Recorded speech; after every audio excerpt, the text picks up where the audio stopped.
Gator with E-Cells e-bikes, if you got a front wheel with the quick release lock system, here's the installation. We've removed the fork saver, we've removed the brake pad spacer.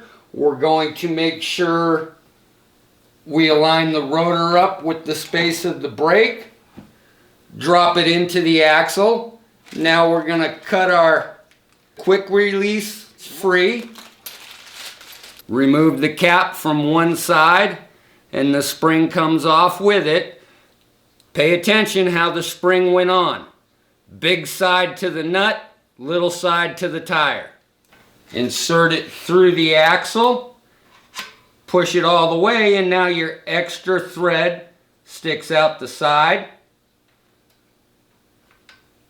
Tighten the cap down.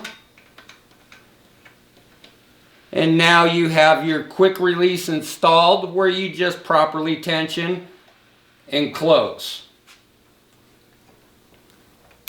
This is not proper tension, it's just going to come right off. Still a little loose.